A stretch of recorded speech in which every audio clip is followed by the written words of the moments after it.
Hi, this is John McCarthy, here with HQ Tax and Financial USA. Today, I will talk about provisions of the Tax Cuts and Jobs Act that affect individuals who receive their primary source of income from employment. For 2018, the tax brackets have been modified to lower rates that kick in at higher incomes, meaning less taxes for most people.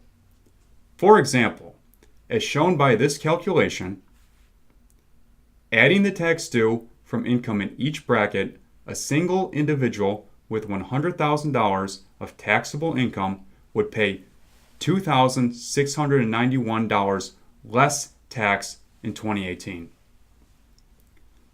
Along with the reduction in the rates and changes in credits and deductions, the IRS withholding tables have been modified, so employers have been withholding less from taxpayers' paychecks. Therefore, taxpayers cannot expect to see a larger refund or to pay less money in when they file their 2018 returns. For example, based on the new withholding, the same individual with $100,000 of taxable income would have to pay $340 more in taxes when they file their return in 2018. Yet, if an employer has not changed your withholding, it may be advantageous to resubmit your W-4 forms so that you can come up closer to even at tax time.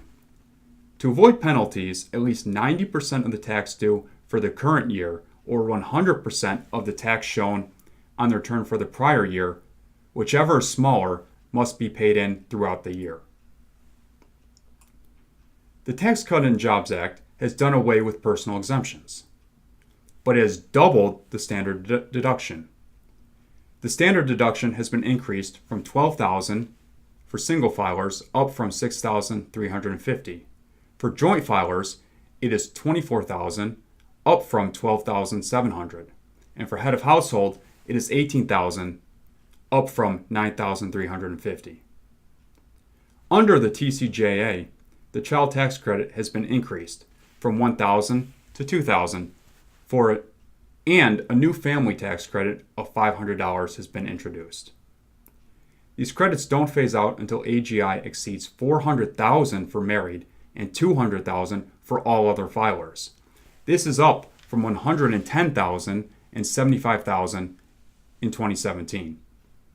To qualify for the child tax credit, the child must be 16 or younger, be related to the taxpayer, not provide more than half of their own support, be a U.S. citizen, have lived with the taxpayer for more than half of the tax year, and be able to be claimed as a dependent on the taxpayer's federal tax return. The family tax credit can be claimed on certain dependents that don't meet the definition of qualifying children, mainly children over 16 and non-child dependents. With the increase in the standard deduction, people may try to bunch some of their itemized deductions, like charitable contributions, through donating more money in less tax years, because they will then be more likely to exceed the higher standard deduction amount. There's been an elimination or reduction of several forms of itemized deductions, which were previously available. The state and local tax deduction, a deduction for property and state income or sales taxes paid, is now limited to $10,000 for both joint and single filers. Previously, this deduction had been unlimited. The TCJA eliminates the miscellaneous itemized deductions, which had been subject to the 2% of AGI floor. Let's talk about the home mortgage interest deduction.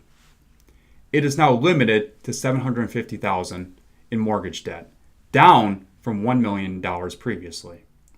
Furthermore, interest on home equity lines of credit that are not used to buy, build, or improve a home is no longer deductible. The higher $1 million limit on mortgage debt can be grandfathered in and can even be refinanced as long as the principal balance of the loan does not increase. As a side note, starting in 2019, the TCJA eliminates the penalty of the higher of 2.5% of income, or $695 per adult, for not being covered by a qualifying health plan.